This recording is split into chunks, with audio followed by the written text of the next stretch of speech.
प्रतापगढ़ से इस वक्त की बड़ी खबर सामने आ रही है। प्रतापगढ़ के पट्टी क्षेत्र में गौ सम्मान आवाहन अभियान के तहत एक भव्य कार्यक्रम का आयोजन किया गया, जहां बड़ी संख्या में लोगों की भागीदारी देखने को मिली।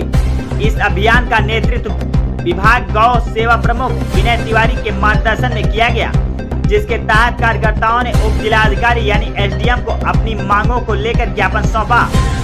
बताया जा रहा है कि इस अभियान का मुख्य उद्देश्य गौ माता को राष्ट्र माता का दर्जा दिलाना और गौ हत्या पर पूर्ण प्रतिबंध लगाने की मांग को लेकर सरकार तक अपनी आवाज पहुंचाना है। यह कार्यक्रम 27 अप्रैल 2026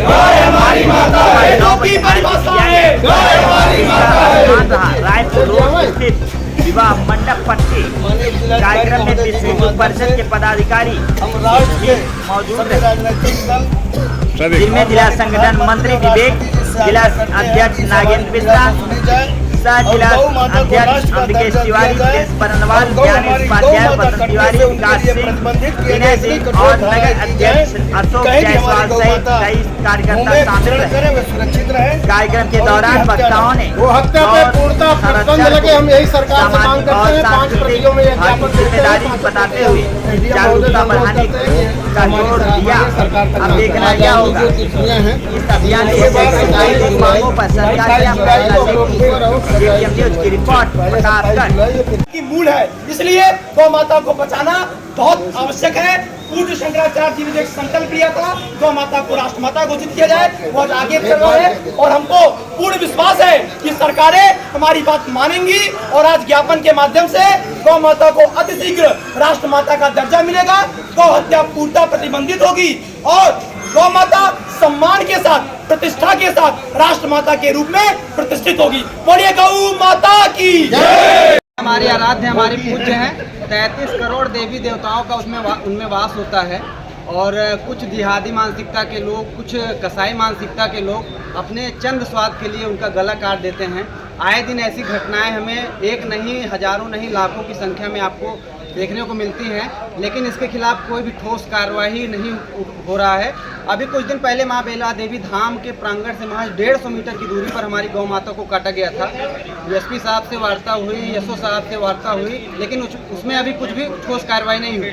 अगर ऐसी घटनाएं होती रहेंगी तो सर हिंदू समाज के लिए मुँह पे एक तमाचा है। अगर बहुसंख्यक समाज में भी हमारे आराध्य हमारी पूज्य माता को काटा जा रहा है तो ये शर्म उनको नहीं, काटने वालों को नहीं आनी चाहिए, सर हिंदू समाज को आनी चाहिए कि हमारे आपके रहते हुए हमारी आराध्य हमारी गौ माता को, जिंदा गाय को काट दिया जाता है चंद स्वाद के लिए, जिनमें 33 करोड़ देवी देवताओं का वास होता है, जो हमारे हर सनातन धर्म में हर जगह उनको पूजा जाता है। तो मैं एक ही आज ज्ञापन दिया गया पूरे भारतवर्ष में हमारे पूज्य साधु महात्माओं के द्वारा, सर्व हिंदू समाज के द्वारा तहसील लेवल पर प्रशासनिक अधिकारी को ज्ञापन दिया गया है कि जल्द से जल्द इसमें ठोस कार्रवाई हो, कानून बने और इन जिहादियों के खिलाफ, इन कसाईयों के खिलाफ कठोर से कठोर कार्रवाई हो। बाकी मेरे तरफ से जगू माता, भारत माता की जय। बंदे गोत्र का अर्थ आप समझिए, गो मतलब गाय और त्र मतलब रक्षा। तो गोत्र ये स्पष्ट कहता है, जिसका गोत्र होता है वो जन्म से ही उसका अधिकार होता है, वो संकल्पित होकर पैदा ही होता है कि हमको गाय की रक्षा करनी है, और हर हिंदू का गोत्र होता है। गोत्र स्पष्ट ये कहता है कि गाय की रक्षा हमको करनी है, तो हम सबके पास संकल्पित है कि हमको गाय की रक्षा करनी है, तो हर हिंदू का ये कर्तव्य है तो हर हाल में गाय की रक्षा करें। ये कि गाय को माता क्यों कहा जाता है? लोग कहते हैं, कुछ लोग कहते हैं दूध देती है इसलिए माता, दूध तो बकरी भी देती है, दूध तो भैंस भी देती है, तो गाय माता कैसी हुई?